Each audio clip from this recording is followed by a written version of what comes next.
नमस्कार, स्वागत है आपका हॉर्नबिल टीवी में और मैं हूं आपके साथ शिखा सकलानी। बुलेटिन की शुरुआत करते हैं खबरों के साथ। चमोली की नीति घाटी में 31 मई से 2 जून तक आयोजित नीति एक्सट्रीम अल्ट्रा रन के पुरस्कार वितरण समारोह में सीएम धामी ने वर्चुअली शिरकत की। इस दौरान उन्होंने क्षेत्र में पर्यटन विकास को नई गति देने के लिए कई अहम घोषणाएं की। उन्होंने कहा कि सीमांत क्षेत्रों में पर्यटन गतिविधियों को बढ़ावा देने के साथ साथ स्थानीय लोगों की आजीविका सुदृढ़ करना राज्य सरकार की प्राथमिकता है।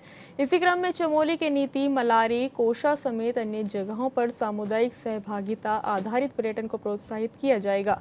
इसके अंतर्गत सामुदायिक होम स्टे निर्माण के साथ ग्रामीण पर्यटन के लिए आधारभूत सुविधाओं का विकसित किया जाएगा।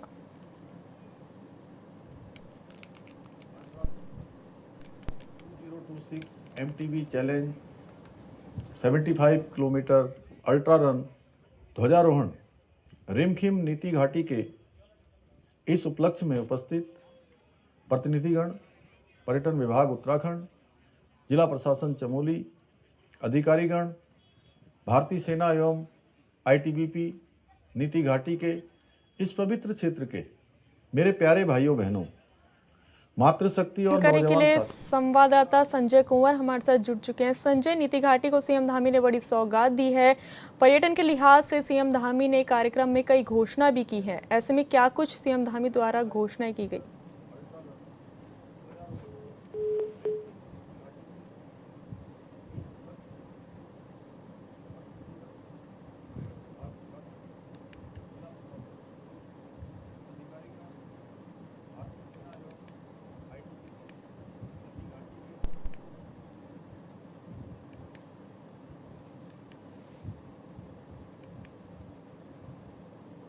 आपको बता दें कि नीति घाटी में सीएम धामी ने बड़ी घोषणाएं की हैं। नीति घाटी को लेकर सीएम धामी की बड़ी सौगात, सीमांत पर्यटन विकास के लिए अहम घोषणाएं सीएम धामी द्वारा की गई। बॉर्डर टूरिज्म और होम स्टे विकास को मिलेगा बढ़ावा, ये सीएम धामी द्वारा कहा गया है।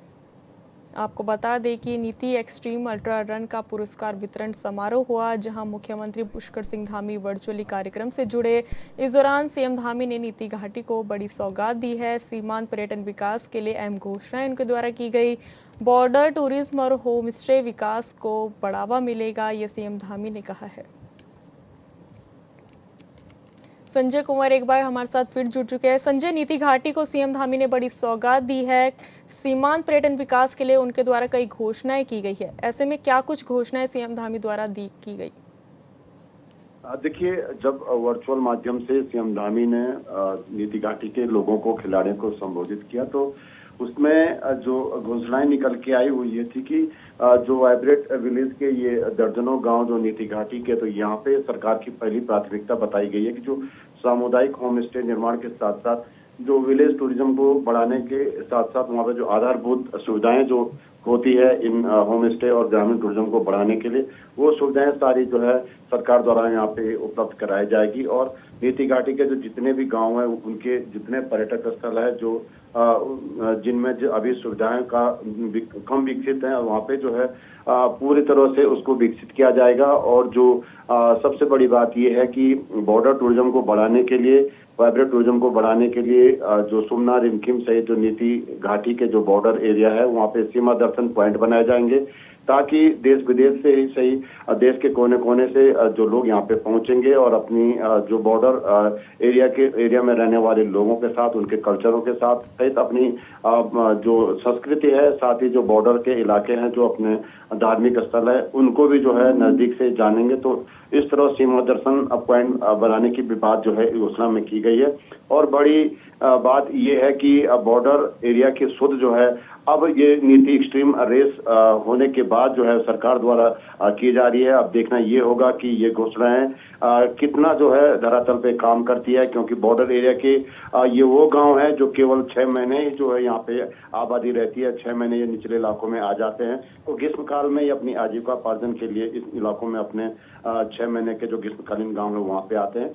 तो खुशी तो जरूर जो है सीमांत के लोगों में है, लेकिन जिस तरह से धरातल में जब काम होगा, जब यहाँ पे टूरिज्म, एडवेंचर टूरिज्म, ग्रामीण टूरिज्म और होम स्टे का जो संचालन यहाँ पे बढ़ेगा, उसके बाद ही जो है ये आप कह सकते हैं कि इन घोषणाओं की जो कितना फायदा जो है यहाँ के सीमांत के लोगों को मिलेगा। जी संजय हमारे साथ जुड़ने और तमाम जानकारी साझा करने के लिए धन्यवाद। देहरादून स्थित मुख्य सेवक सदन में नियुक्ति पत्र वितरण समारोह का आयोजन किया गया, जिसमें सीएम पुष्कर सिंह धामी ने मुख्य अतिथि के रूप में शिरकत कर अभ्यर्थियों को नियुक्ति पत्र वितरित किए। कार्यक्रम में प्राविधिक शिक्षा विभाग, वन विभाग, नगर एवं ग्राम नियोजन विभाग और महिला सशक्तिकरण एवं बाल विकास विभाग के तहत तमाम पदों पर चयनित 276 अभ्यर्थियों को नियुक्ति पत्र बांटे गए। सीएम ने सभी अभ्यर्थियों को शुभकामनाएं देते हुए कहा कि आज का अवसर केवल नियुक्ति पत्र प्राप्त करने का अवसर नहीं है, आज आपके जीवन के नए अध्याय की शुरुआत हो रही है। सीएम ने कहा कि सभी चयनित उम्मीदवारों की पहचान सरकार में जिम्मेदार अधिकारी और कर्मचारी के रूप में होगी।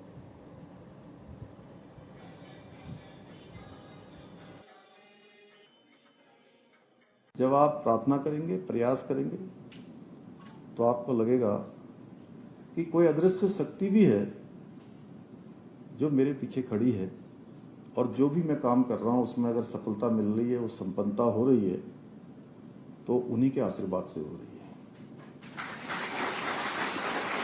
मैं इस अवसर पर आपके अभिभावकों को, आपके गुरुजनों को भी मैं बधाई देता हूं, उनको भी शुभकामनाएं देता हूं। मुझे प्रसन्नता है कि आज नगर एवं ग्राम नियोजन विभाग, प्राविधिक शिक्षा विभाग, महिला सशक्तिकरण, बाल विकास विभाग, वन विभाग के अंतर्गत चयनित 276 युवा साथियों को आज यहाँ पर हम सभी को नियुक्ति पत्र देने का सौभाग्य प्राप्त हो रहा है। मैं भर्ती प्रक्रिया से जुड़े समस्त विभागों के सभी अधिकारियों को भी, सभी कर्मचारियों को भी, जिन्होंने भी इस परीक्षा को पूरी पारदर्शिता के साथ, निष्पक्षता के साथ और समयबद्धता के साथ संपन्न कराने में योगदान दिया है, उनको भी अपनी ओर से बहुत साधुवाद देता हूँ। साथियों, आज से आपकी पहचान उत्तराखंड सरकार में एक जिम्मेदार सरकारी अधिकारी, कर्मचारी के रूप में होगी, और आपको अपने कार्यों से अब ये दिखाना होगा कि जब व्यवस्था में योग्य एवं कर्मठ और ईमानदार युवा आगे आते हैं,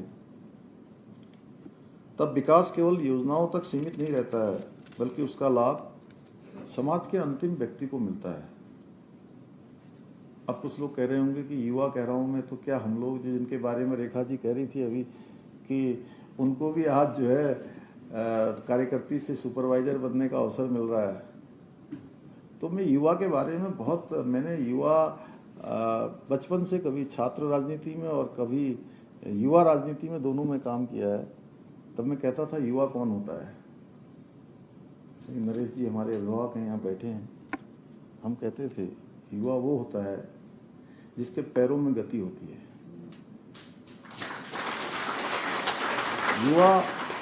युवा वो होता है जिसका सीना तेज धड़कता है। युवा वो होता है जिसकी आवाज में दम होता है। युवा वो होता है जो हर मुश्किल में रास्ता निकालता है।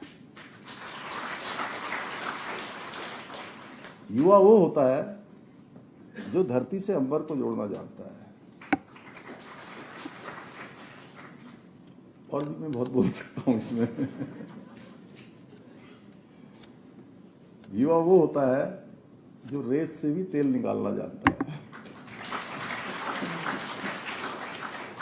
तो आप सबके चेहरों को देखकर मैं कह सकता हूं कि युवा इधर जरूर हैं, लेकिन ये भी युवाओं से कम नहीं है।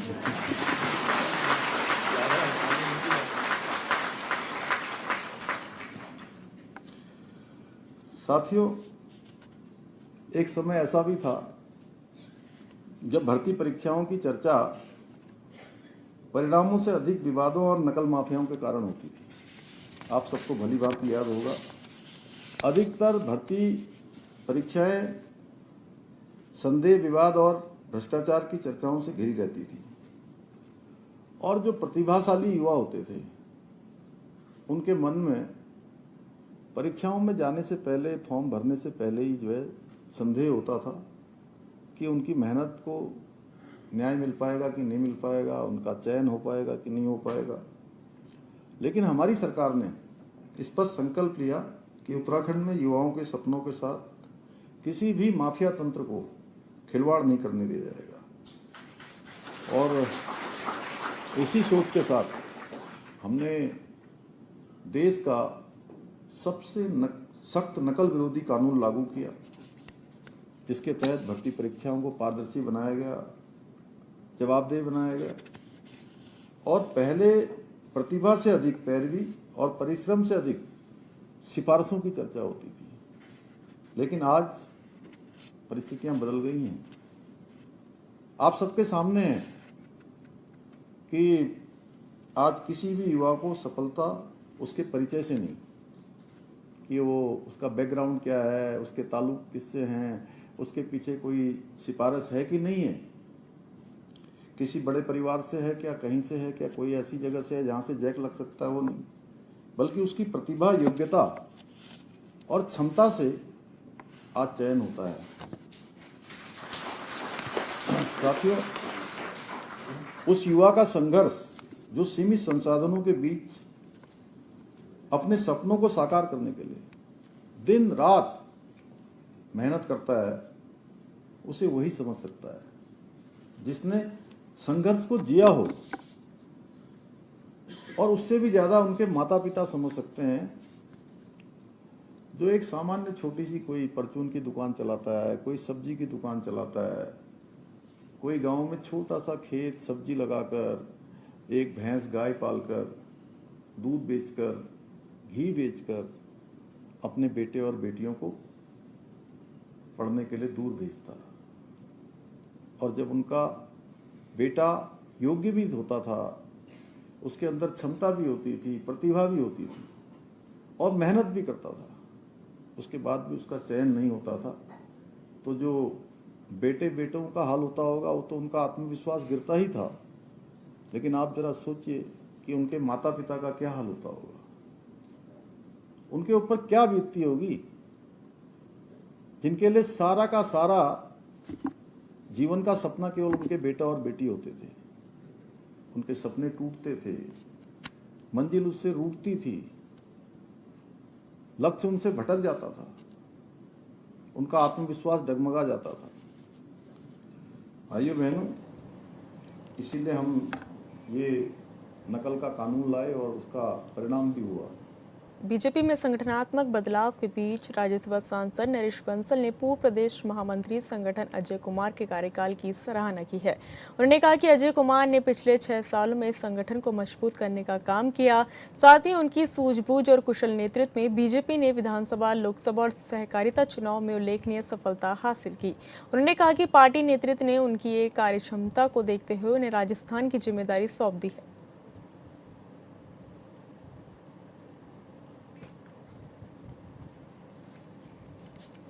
अजय कुमार जी पिछले 6 वर्षों से हमारे प्रदेश के महामंत्री संगठन थे।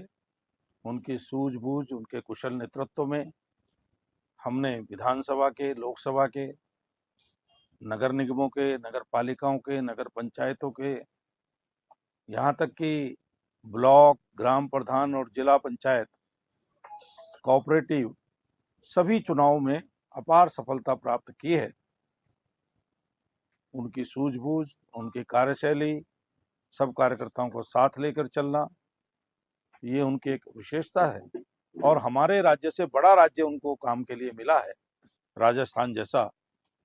तो मुझे लगता है कि जब उन्होंने यहाँ जैसा काम किया है, वहाँ भी जाकर के वो बहुत अच्छा काम करेंगे और मैं उनके सुखद भविष्य की कामना। रानीपोखरी थाना क्षेत्र के थानों में धारकोट रोड स्थित जामा मस्जिद को भारी सुरक्षा व्यवस्था के बीच सील कर दिया। कार्रवाई के दौरान क्षेत्र में पुलिस बल तैनात रहा और प्रशासनिक अधिकारी भी मौके पर मौजूद रहे। बताया जा रहा है कि एमडीडीए की ओर से निर्धारित प्रक्रिया के तहत ये कार्रवाई की गई है। मस्जिद सील किए जाने के बाद क्षेत्र में चर्चाओं का माहौल बना हुआ है। इस कार्रवाई को लेकर मुस्लिम समाज के लोगों में नाराजगी देखने को मिली। वहीं हिंदुवादी संगठनों से जुड़े लोगों ने प्रशासनिक कार्रवाई का समर्थन करते हुए कहा कि देर से ही सही लेकिन उचित कार्रवाई की गई है। प्रशासन की ओर से शांति व्यवस्था बनाए रखने की अपील की गई।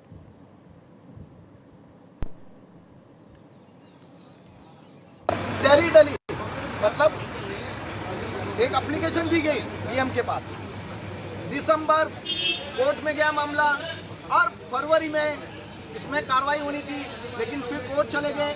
लेकिन उसी दौरान तहसील में पंजीकरण की, दाखले को चढ़ाने की प्रक्रिया शुरू हो गई। ये दाखले को चढ़ाने की प्रक्रिया शुरू हो गई। सुन लो, मुस्लिम सेवा संगठन 2026 एप्लीकेशन डीएम के पास देने के बाद, कार्रवाई करने के बाद, कोर्ट में जाने के बाद 2000 मार्च में इसकी दाखला चढ़ गया। से चढ़ गया, जनता सुन रही है मेरी आवाज तो समझना, ये अधिकारियों ने करा है काम, ये अधिकारियों ने करा है काम। मैं इस बात की पुष्टि नहीं करता। ऊपर से आप बोलो ये गिलास और वो ये पानी तुम्हारा नहीं है या ये, तो फिर ये अब ये ऐसा अवैध है तो ये हमें तो जंजाल में फंसा दिया ना सर। इसका समाधान क्या है क्या नहीं है? अब इसका नक्शा या तो जो बनाया ये इसका नक्शा कौन देगा? अब सर वही समझ में नहीं आ रहा। अब ये जो ऊपर जो कमरा बना है, अब वो नीचे तो ये है, ये मेन द्वार है। अब ये है, अगर ये 20-22 में तो ये आ गया, ये मेन द्वार हो गया, तो ये हम तो क्या, हम तो सर हम कहाँ से नमाज पढ़ेंगे? कैसे अपने उसमें धार्मिक स्थल में कैसे अपने पूजा पाठ करेंगे सर? पूरे सर रजिस्ट्रेशन, एक रजिस्ट्रेशन बनता है, वो भी मैं आपको दिखा दूँ। पूरा रजिस्ट्रेशन है, वो 3-3 साल का होता है, वो हमने सब करा 2017 से लगातार चला। खसरे में ये मस्जिद दर्ज है, पुराना है सब, 2017 से लगातार चला। काशीपुर कोतवाली क्षेत्र की कुमाऊं कॉलोनी में बाहरी व्यक्तियों के सत्यापन अभियान के दौरान पुलिस के साथ अभद्रता और सरकारी कार्य में बाधा डालने का मामला सामने आया है। पुलिस टीम क्षेत्र में नियमित सत्यापन अभियान चला रही थी। इस दौरान पारस अधिकारी और पीयूष अधिकारी नामक 2 युवकों ने पुलिस कार्रवाई का विरोध करते हुए कथित तौर पर सरकारी कार्य में बाधा उत्पन्न की। आरोप है कि दोनों ने ड्यूटी पर तैनात पुलिसकर्मियों के साथ अभद्र व्यवहार किया, गाली गलौज और हाथापाई की कोशिश की। मामले की जानकारी मिलने पर पुलिस क्षेत्राधिकारी प्रशांत कुमार ने घटना को गंभीरता से लेते हुए जरूरी कार्रवाई के निर्देश दिए। इसके बाद कोतवाली काशीपुर पुलिस ने दोनों आरोपियों के खिलाफ सरकारी कार्य में बाधा डालने सहित अन्य संबंधित धाराओं में मुकदमा दर्ज कर उन्हें गिरफ्तार कर लिया है।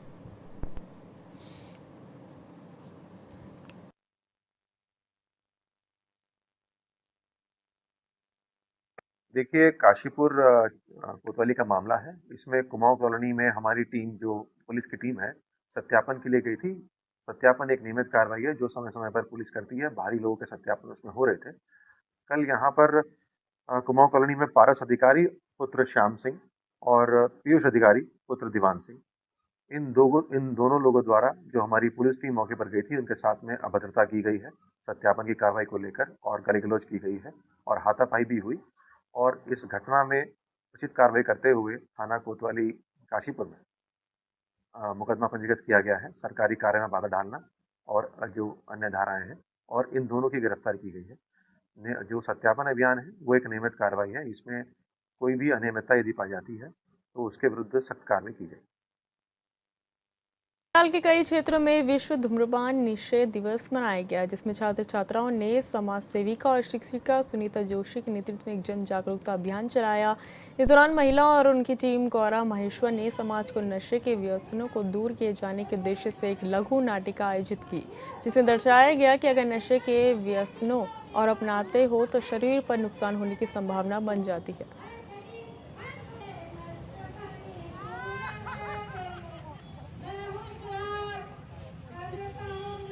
तो हमने किया जन जागरूकता अभियान, और आप लोग भी अपने परिवार को रखिए सुखी स्वस्थ, और तंबाकू का कीजिए विरोध, नशे का कीजिए विरोध। और देखिए मेरे साथियों ने कितना अच्छा आप लोगों को एक मैसेज दिया है, तो इस मैसेज को अपने घर परिवार तक फैलाइए और रखिए अपने घर परिवार को स्वस्थ और सुखी। फिर मिलते हैं आपसे, तब तक के लिए जय श्री राम।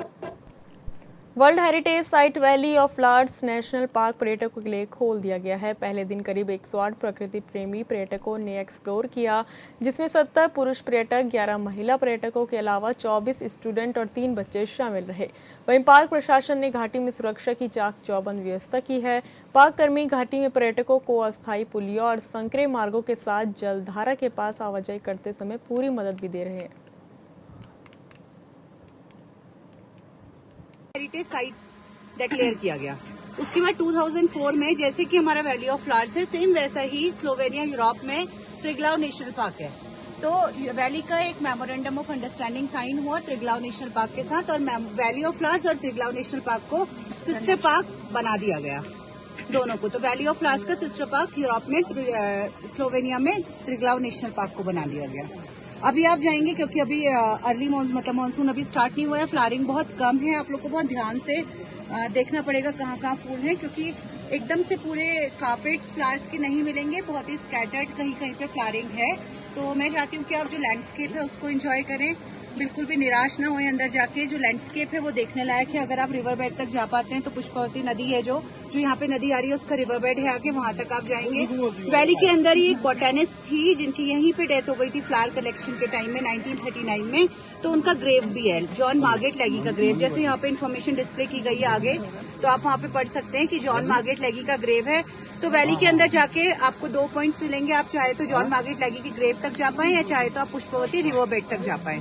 कोशिश करिएगा कि हल्की स्पीड से चले और ज्यादा से ज्यादा कवर करें शाम तक। पहाड़ों की रानी मसूरी में अवैध प्लॉटिंग और निर्माण के खिलाफ वन विभाग ने बड़ी कार्रवाई की, जिसके तहत झड़ीपानी क्षेत्र में जेसीबी चलाकर पुस्तों, सड़क निर्माण और प्लॉटिंग के कार्यों को ध्वस्त किया गया।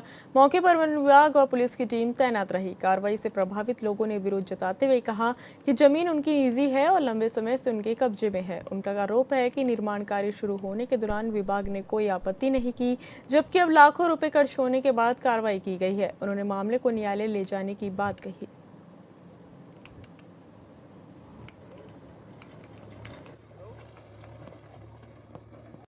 ये डीएफओ साहब के निर्देशन पे यहाँ पे जो है ये पूरा नोटिफाइड लैंड थी। इस पे जो है क्या कहते हैं लोगों ने बिना अनुमति के पुस्ते वगैरह बनाए थे, जिसको कि हमारे द्वारा ध्वस्त किया गया है। देखिए, जहाँ तक जमीन की खरीद फरोख्त की बात है, वो लैंड बिक सकती है, परचेज कर सकते हैं, लेकिन बिना अनुमति के आप उसमें कोई भी गैर वाणिज्य कार्य नहीं कर सकते हैं, जिसके लिए इनके द्वारा कोई भी विभाग से अनुमति नहीं ली गई है, जिसके सापेक्ष हमारे द्वारा यहाँ पे कार्रवाई की गई। जो ये पक्का पुस्ता बनाए गए हैं यहाँ पे, वो उसको हमारे द्वारा जो है ध्वस्त कर दिया गया है और हमारे द्वारा यहाँ के लोगों को स्पष्ट निर्देश दिए गए हैं कि यदि जमीन आपकी है तो आप विधिवत अनुमति लीजिए उसमें और फिर उसके बाद निर्माण कार्य कीजिए। वन विभाग तो बिना कागजों के जांच करे के बिना उसके किसी की जमीन को तोड़ रहा। वन विभाग को तब नहीं दिख रहा जब इसी खसरे में 4 मंजिल यहीं पर होटल बना, तब नहीं दिखा। यहाँ पे हमने टीन शेड डाला था अभी कुछ दिन पहले, इन्होंने हमारा टीन शेड रुकवाया, वो नहीं बनने दिया। उसके बाद यहाँ कई टीन शेड बने, किसी ने दुकान बनाई, किसी ने कुछ करा, तब भी इन्होंने कोई कार्रवाई नहीं करी। ठीक है, हमारा जबकि भाई साहब खसरा नंबर 11/1 खेवट संख्या 1 है और उसमें भी क्या है, जो खसरा नंबर 11/1 है वो भी बंजर है, जिसमें हमें काम करने का अधिकार है और हमारी है। कोई जंगल झाड़ी नहीं है, कोई वन विभाग का नहीं है। ठीक है, अपने मर्जी से पुस्ते तोड़ना ये कोई तरीका सही भाई साहब आज की थोड़ी नहीं ले रखी जमीन। ये तो कई साल पुरानी है, कम से कम 20-25 साल तो नहीं हो गए जिन्होंने ले रखी। उससे जिसने ये बेची आपको कौन है? वो ये मनोज जोशी है। ये कहाँ ठीक है, यहीं पे से पुड़गल गांव से। ठीक है, उसके 375 बीघा से 520 बीघा है। ठीक है, उसकी अकेली जमीन है, ऐसी नहीं है, 2 पार्टनर है वो। ठीक है, ये सारा है सामने तक। पर भाई साहब अभी तो हमने यहाँ पे कुछ करा ही नहीं वो है ना, कोई बिल्डिंग पर ठीक मानते हैं हम उस चीज को, लेकिन वन विभाग तब सोया कहाँ रहता है जब लोगों की 4 मंजिल बन जाती है। नैनीताल में तेज हवाओं के साथ हुई मूसलाधार बारिश से जहां एक और आम जीवन अस्त व्यस्त हो गया, वहीं स्टाफ हाउस क्षेत्र में घर के आंगन में लगा पेड़ भरभरा कर गिर गया। गनीमत ये रही कि पेड़ घर के गेट में फंस गया, जिसके चलते घर के नीचे बना टीन शेड क्षतिग्रस्त होने से बच गया। हालांकि पेड़ गिरने से क्षेत्र में आसपास के घरों की बिजली लाइन क्षतिग्रस्त हो गई। वहीं मौके पर पहुंचे जनप्रतिनिधि रमेश प्रसाद टमटा का कहना है कि घर में दिव्यांग परिवार निवास करता है। कई बार वन विभाग और जिला प्रशासन को क्षेत्र में खोखले हो चुके पेड़ों को काटने और खतरा बने हुए पेड़ों को लेकर प्रार्थना पत्र दिए गए, लेकिन अभी तक कोई कार्रवाई नहीं हुई।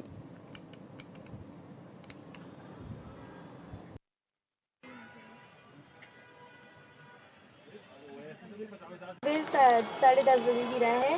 बारिश के कारण हवा बहुत चल रही थी, 10:30 बजे के करीब आसपास गिरा है। नुकसान भी हमारा बहुत हुआ है, मतलब सवेरे बारिश और ये हवा के कारण हमारा पेड़ गिरा।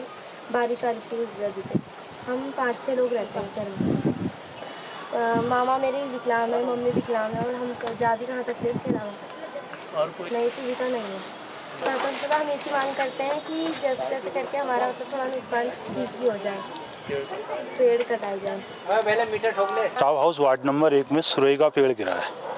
इसके बारे में मैंने कई बार विभाग को अवगत कराया गया है, हमारे कर्मचारी भेज रहे हैं, खाली क्या नाम पातन समिति में रखा है पेड़, आज कटेगा कल कटेगा करके 6 महीने हो चुके हैं। और मैंने कमिश्नर साहब को भी, डीएम साहब को भी लेटर दे रखा है इसके लिए, मगर कोई कार्रवाई नहीं हो रही है इसमें। आज देखो ये दिव्यांग लोग रहते हैं इसमें और ये बच गए, और कल को ऐसे रहा तो क्या नाम कहते कई पेड़ और हैं इस जगह में, तो इनको छटाई करें इन पेड़ों की और कार्रवाई हो, पेड़ों को कटे और ताकि जनता। फिलहाल इस बुलेटिन में इतना ही। आप देखते रहिए हॉर्नबिल टीवी। नमस्कार।